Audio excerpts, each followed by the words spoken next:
Welcome to Founders Future, a podcast powered by Closers.io, where we explore the journeys of innovative entrepreneurs and the road ahead for them and their companies.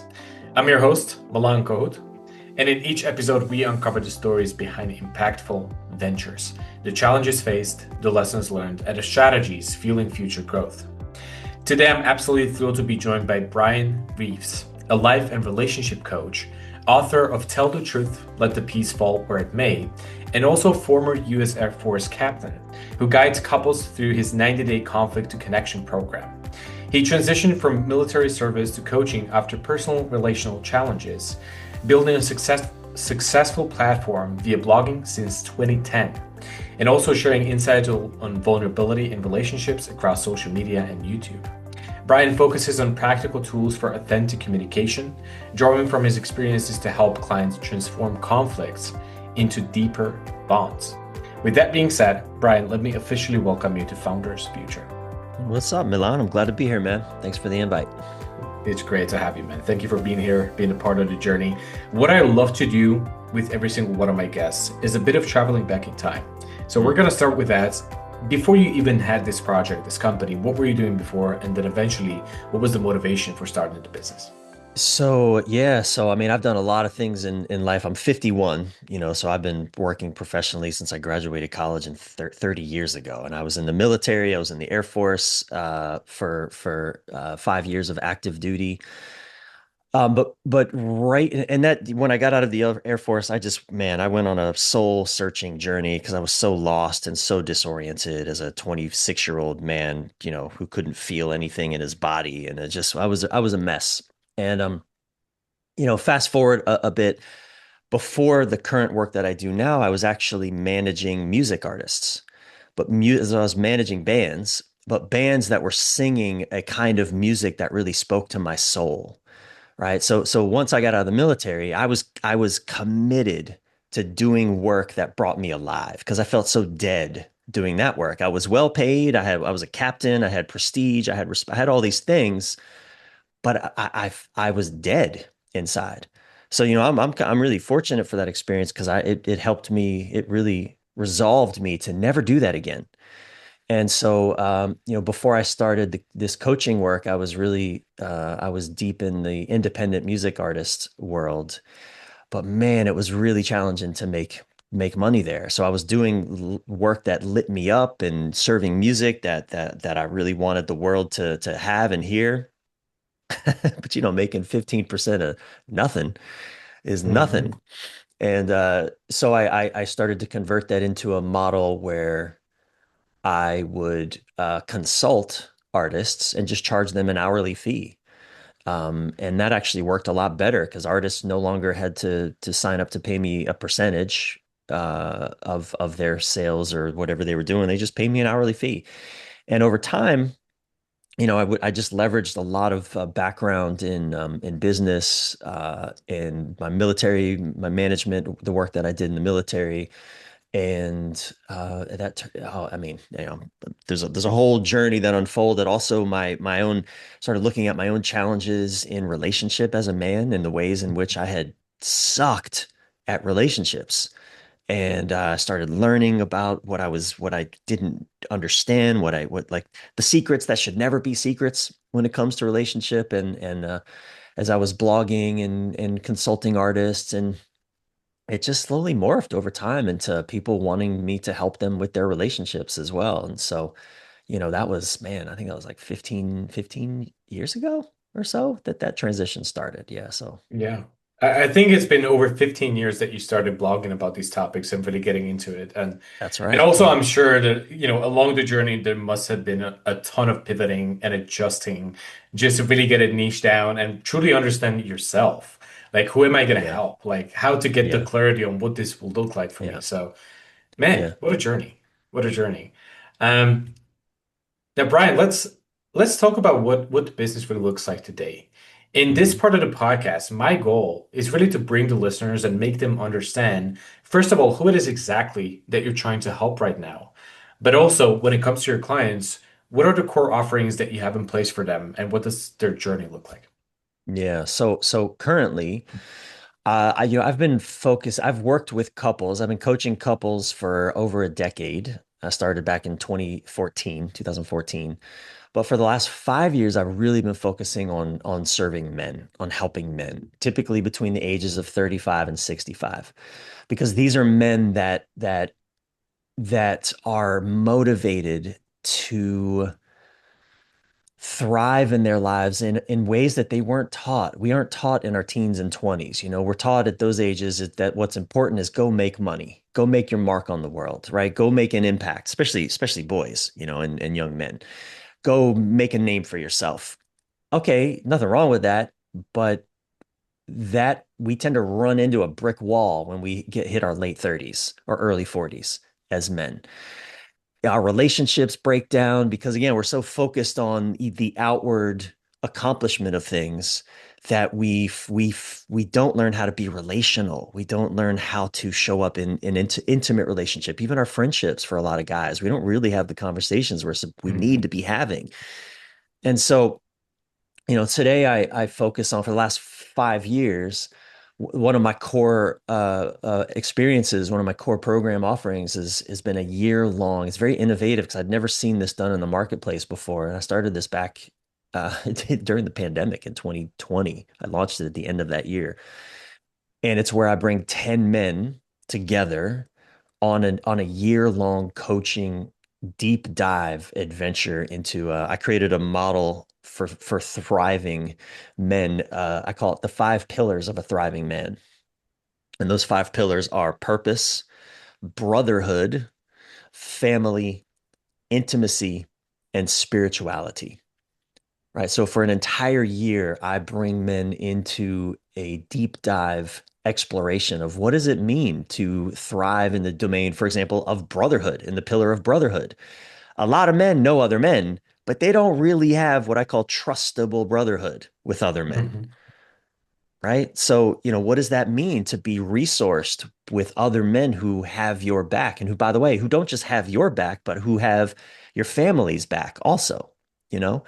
So, uh, that's been my signature program for men for these past 5 years, which I'm doing again in 2026. I call it Elevate.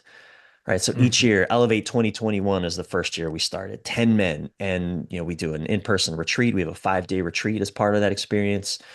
It's just an incredible experience for men that that are in many cases have succeeded in the ways that they thought were important in life, but still feel like, well, this is it.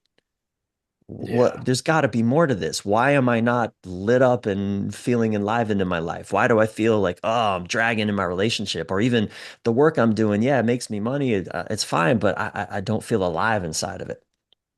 So, that's been my signature program. And I have other things where I have relationship focused, where, this Elevate year-long experience for 10 men is really an adventure of brotherhood and helping men get resourced and be challenged, be supported in the ways that are the most meaningful to them through anywhere in their lives, right? So that's my Yeah. signature program. And I can share more, but I'll stop there. Sure. No, but I love this, man, because I feel like for a lot of people that stumble upon you and really reach out eventually for you to help them out on the journey, for a lot of those men, it's basically a coping mechanism to keep those relationships surface level and, don't really let it affect me in a way, right? Right. Because that's Yeah. what we do. That's what men do. They just bottle shit up and they just push Yep. through, right? Exactly. That's Um, right. But also, yeah, I'm very passionate about this topic, man. And I also had a chance to work with somebody closely from your industry who really Mm. opened up my eyes to many things in terms of Hmm. like truly identifying what's holding me back. Because it's Hmm. always going deep, deep. It's not surface level stuff. So, but Yeah. Yeah. also, what I wanted to ask you is, in terms of working with your clients. Mm. Is there any structure, any other structure that you have in place aside from doing these retreats and do a year-long program? Because Hmm. the way you put it, it sounds like it is limited to a certain amount of people that you can really take on. So, Yeah. since this is a business podcast, my thought process is how to make it scalable. Is there anything else that Yeah. you have in place? So yes, so I do private coaching as well. So I do one-on-one coaching as well, although again, I've been focusing more on groups for the last 5 years or so.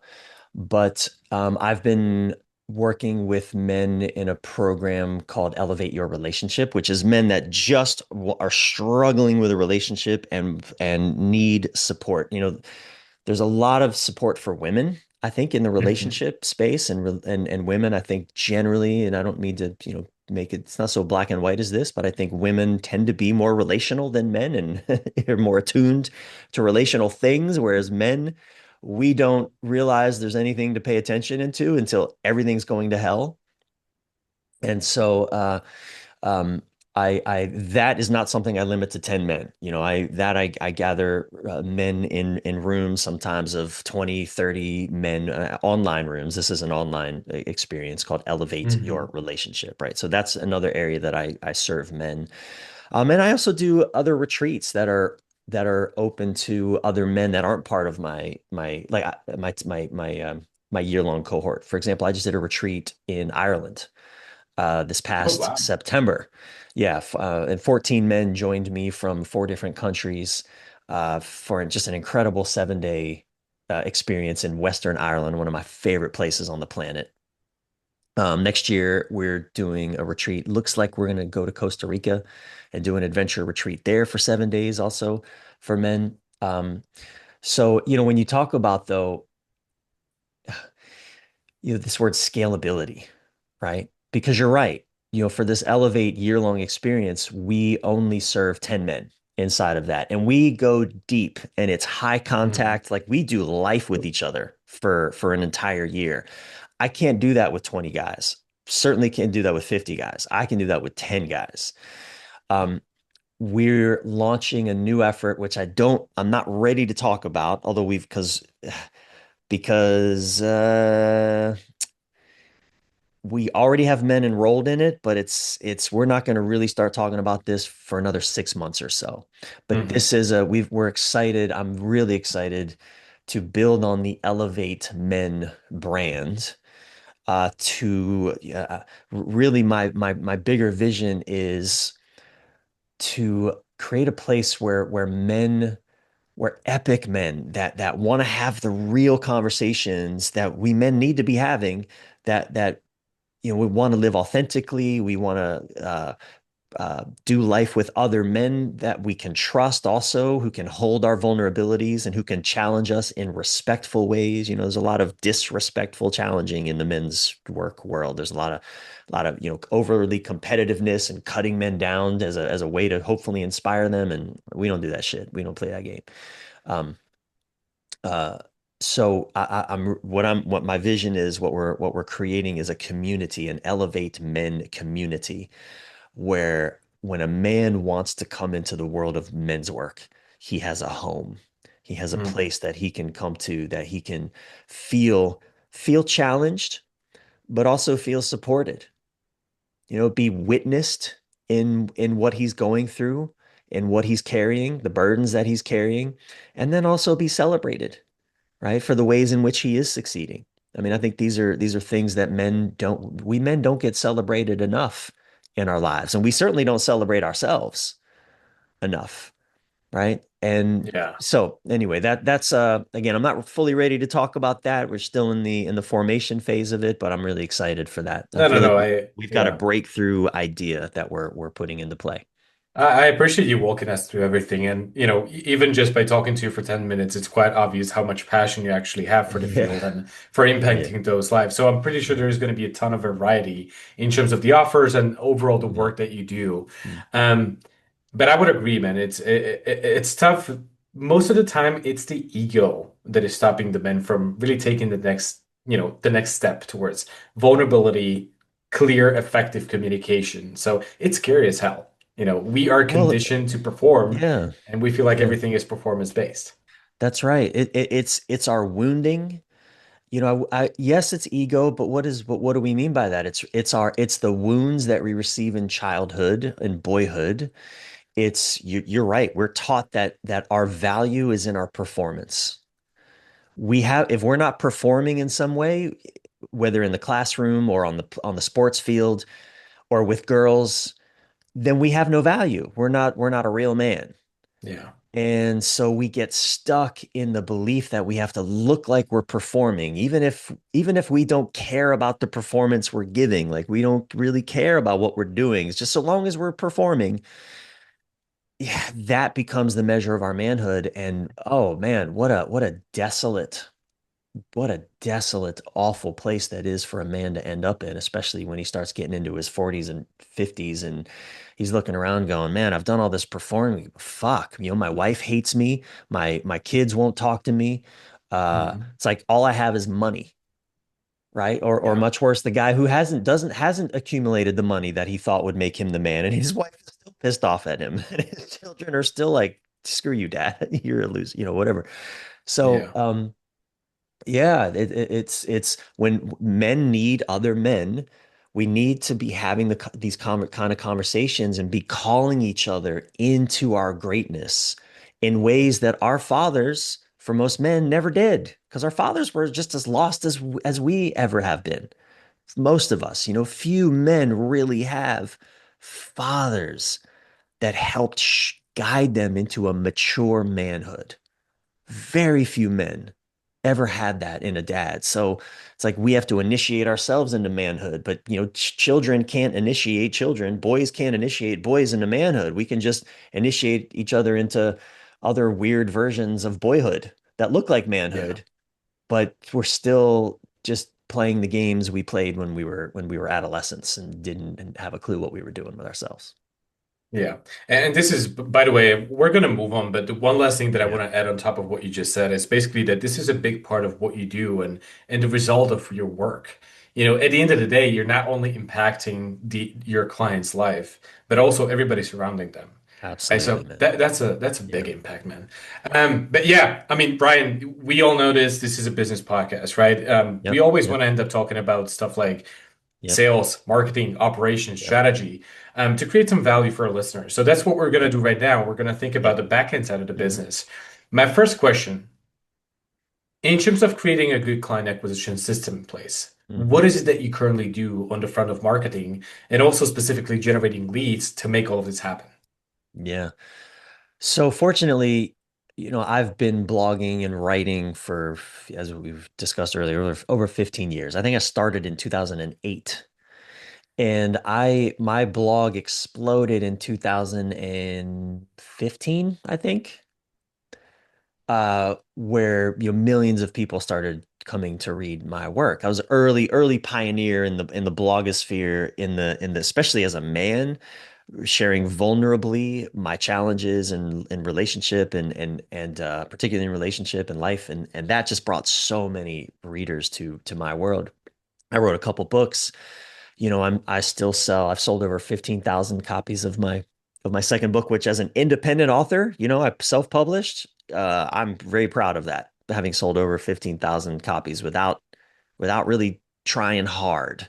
Because here's the thing, Milan, I want to confess, I suck at marketing. I'm a writer. I'm a creator. I have my message, but I'm not a copywriter, right? I don't know. That's not my gift. I'm in my business world, I'm the artist. And I think that's a challenge a lot of entrepreneurs will go through when they have that creative impulse to share. It's like there's two hats, that every business needs. You need the artist hat. You need what are we creating? What's the vision that we're putting into the world? But then you need the manager hat, right? To actually execute on it and make it happen. And that's throughout my career, that's been a big tension because I can do I used to manage bands. I can do that work. But one of the reasons I think I got out of managing artists is because I'm way more artist than manager, Yeah. right? So I learned a lot of things managing artists and doing that other work before that I applied to my career as a writer and a blogger and eventually a coach. But I want to be the artist. And so to answer your question about marketing and lead acquisition, for most of the last decade, I've relied on just my ability to speak my message, have an email list and have a blog and have my social media worlds and just speak, man, just put out my message. And I'll tell you though, in the last couple of years, this probably isn't a surprise to you. That's gotten harder. that's gotten much less reliable as a lead generation resource. I think the marketplace has gotten so noisy. It's It gotten has. so noisy. I mean, there was a time, and this is probably, yeah, like 2016, 17, those early days, 18 even, before the pandemic. Like I was using Zoom before anyone had ever heard of Zoom, right? In 2017 or when it early 18, I started using Zoom. Well, once the pandemic hit, Zoom was everywhere. So, as a coach, as a as a couples coach, like nobody was doing Zoom sessions with couples, right? I was. Now everybody's doing that. Even therapists are doing that. So it's like the marketplace has become so loud and so noisy. And so, with my team right now. It's one of the big conversations we're having right now is what do we need to do to shift up our lead generation, our lead acquisition, because it's a challenge that we haven't really had to deal with before that we're in. Yeah. Yeah, I really appreciate the honesty about it, man. It's on shows like these and these podcasts, it's quite easy to basically show up and put yourself in the best light possible, and everything is Right, right, amazing, dude. Everything is right, working. But right. let me tell you one thing, and this is Yeah. relevant to anybody listening to the podcast episode.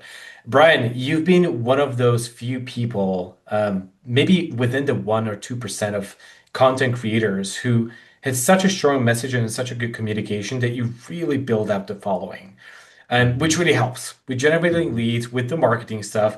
But even people like you, with hundreds of thousands of subscribers and followers, Hmm. it's not like a never-ending story, right? It's Hmm. going to fluctuate. The performance Hmm. is going to Yep. become less and less. So that's a constant struggle, right? Yep. So it's lovely to see that you can not only be self-aware about that, you can admit that to yourself, but also actively Yeah. looking into other avenues, right? Yeah. Yeah. I'm curious, have you guys, obviously there is some team behind this all. I Hmm. want to talk Hmm. about it in a second, but Hmm. are Hmm. you guys having conversation in terms of leveraging social media on the front of paid advertisement, or is this for some reason the avenue that you do want to explore? Well, so this is one of the big questions. Do we focus on amplifying my message and my writing through hiring let's say social media managers, assistants that can take what I do and amplify it 10x, right? Because I only have so much capacity, man. I'm not only am I writing, but I'm also running a business. I'm coaching. Yeah. I'm delivering on the promises and the obligations I've taken on for the people that hire me, et cetera. I'm also visioning about what are we doing next. I'm doing a podcast, like all the things, man. So I can't just sit and crank out social media videos all day long. And so that's one question we're sitting with. Do we go in the amplification uh, avenue, or do we do advertisements? Do we focus on social media? Pour more money into actual running ads. And the thing that I struggle with inside of that, we're in that dialogue right now. Maybe it's not one or the other. Maybe it's a combination of both. But I have found it to be so easy to waste money on social media advertising. Like so easy to waste money Oh, it's on very easy. it's so easy. And I've worked with I think some of the best people in the industry, in who do Facebook marketing, for example. And man, it's like, I don't know, maybe it's one thing if you're selling a physical product, a pair of jeans, or I don't know, some fashion product or something, or a book, which actually my best marketing has been with my book, actually, Mm. for book sales. But in terms of coaching and online education products, I know it can be done. I know there's a way to do it, but we have never figured that out. And so, my team and we're in the conversations right now. Well, okay, we're coming into a new year. What is the investment that we need to make that we think is going to give us the best pathway to sales? Because at the end of the day, we want to bring men into this work. If we don't bring men into this work, then not only do we not get to do this work, but a lot of men can going to continue to suffer, and their wives and their kids. Like this work matters. And so, we're in that conversation right now, and it's, we're having meetings even after this podcast. I'm having a meeting with a friend of ours who does Facebook ads for a living, and we're going to talk with him and get some ideas. And because I also know the marketplace is constantly changing. What worked a year ago doesn't work this year. So, it's definitely one of the great questions that we're sitting with right now, Yeah. Milan. What is really good to see from your side is basically the ability to delegate and be honest with yourself and really make sure that you're playing on your strengths and somebody else is going to be also working within that zone of genius, which is really important to do. Obviously, we cannot be Absolutely. professionals in anything and everything that we try to do. So that's really Yeah, important. Um, we could dive deeper into this. I'm more than of happy to give course. you Yeah. some tips after we do this, but there's also something else that I want to talk about. And you just gave us a little sneak peek into the world of delegation and what your philosophy on that is. But I want to dive deeper into this. So my Mhm. question is, have you already built out the teams on basically several departments like marketing, sales, fulfillment, or how does your structure with the team really works for you right now?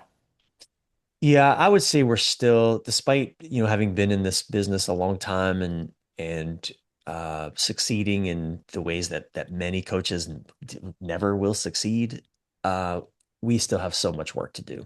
I'm still very much a small business. I have a core team of 3 people, and then I outsource video editing, I outsource podcast Mhm. production, um, things like this. Um, I'm bringing in other coaches, for example, to help me execute on the programs and the things that I'm creating.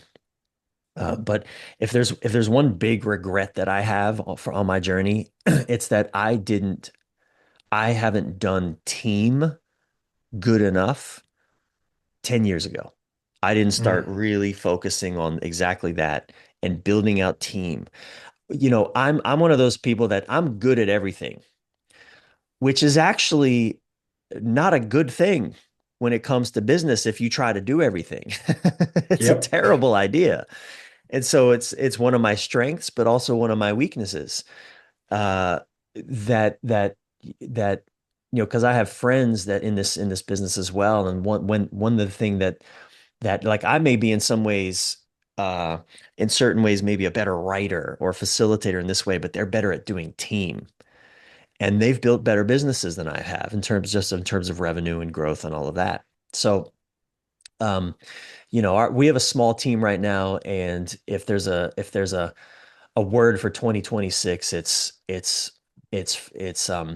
team, right? To really get those things dialed in so that I can just do what I do best, which is write, coach, lead retreats, and that really is I think one of our big challenges right now. Very healthy perspective, I gotta say. I end up having these conversations, and there's a lot of people like you who basically, once they finally get into the position of creating the team and having somebody else giving the reins away and, letting somebody else take the responsibility, the only question they end up asking themselves is like, why haven't I done it sooner? Like, what was the deal with me? Right? So, Yeah, yeah. yeah, but I like to take this opportunity. You started talking about the future. Obviously, building out those teams is going to be a big thing. Let's dive deeper, especially if you think about the short-term goals. Maybe the next 6 to 12 months. What would you say are the biggest targets, goals, revenue, milestones, whatever else comes to your mind? Yeah.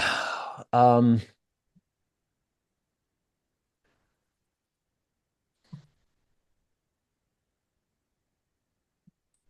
just thinking, what do I want to share on that note?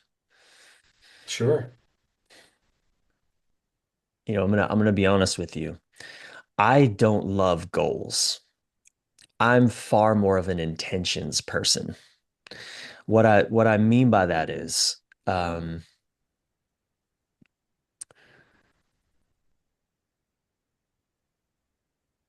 I'm in a business where a lot of people will say, we want to impact 1 billion lives by 2027. Okay, fine, fine. I'm very distrusting of things like that. Uh, here's why. Again, and it's funny, in the men's group that I'm a part of, we've been having a conversation about goals versus intentions and the importance of and this and that. And you know, I don't want to get too philosophical on you, but um, my life has, I think I have succeeded because I have focused more on intentions than goals. Intentions to, for example, just do work that lights me up, right? Intentions to serve the people who hire me to work with them. Intentions to have integrity in my marriage, right? Intentions to be able to, you know, I like this definition. Abundance means being able to do what you want when you want to do it, Hmm. right? And you can have that mindset if you have whether you have $100,000 in the bank or 100 million. Uh, so you asked me about goals for the year. I'm going to tell you more about my intentions. I In January, we're kicking off two programs. One is the year-long one that I told you about, right? My intention is to currently we have 5 men enrolled in that, right? And 10 is our target. My intention is to get 10 more or 5 more men enrolled in that and kick off with an epic group of men in January. I know if I intend for that, and there's a goal in there. You can hear a goal. Yes, get 5 more men. But it's interesting, man. For me, I live through the intentions and the goals reveal themselves. Does that make sense? I mean, it's a little I'm actually philosophical. very aligned with what you're talking about right now. Okay, So yes, beautiful. it does make Beautiful. a lot of sense. And and we have 16 men enrolled in this other program, which I'm not ready to talk about yet, but we already have 16 men enrolled in this other program, which is like for me, I'm hoping it's the evolutionary step in our work. And my intention is to deliver them an exceptional experience such that come next September, they're re-enrolling for another year. And we have more men along for the ride. Um, my intention is to also, Milan, do this work with ease. I'm not saying do it so that it's easy. I mean do it with ease, right? Because here's one thing that I've learned, Milan, is if I focus on a goal and I fucking stress and stress and stress, couple things happen. One, I'm miserable on the journey. Number two, my wife's miserable on that journey, right? Because I'm not present with her. I'm all about the goal and the mission and leaving and, just expecting her to take care of herself and get out of my way. And another thing happens often, I'll get that goal and it doesn't fucking matter in a way. Like it doesn't, it's like I'm standing on the mountain top going, okay, got it, made it, great. Now what? Yeah. So, I know it's a bit abstract and maybe philosophical, but for me, and this is also an evidence of a small business. If we had a bigger business and maybe more team, and we had a COO and all these, CFO and all, we'd be talking more about goals. But I'd let them handle it. I'd let them tell us what should the goals be, and then, you know, you're talking to the artist part of the business, Yeah. so you're Exactly. I getting was you're just about getting to that say, part like, of for it. Yeah, you personally, it doesn't have to change ever. And the, right. the reason why I'm saying that I'm actually very aligned with the thought process that you just presented is because I feel like this is something tangible. This is something that we can have in control, right? Yeah, So I look at my life pretty much in the same way because I know that if I'm showing up with intent, whatever that might mean, I am controlling the inputs. And if you think right. about it, in the end, the goal is just going to be the outcome of how you show up every single day, what sort of Exactly. That's intention you're right. bringing to the table. Yeah. So, And um, I'll tell you, and I just want to say one last thing about that because I learned this early in my journey as an entrepreneur. All I have is today. All I mhm. have is today. And I was working so hard in the early days and so to get somewhere, to achieve some goal, more readers, more income. But at the end of the day, I was like, man, I'm exhausted. I'm dissatisfied. I don't really know what I did today. I did a lot, but I don't fucking know what I got done.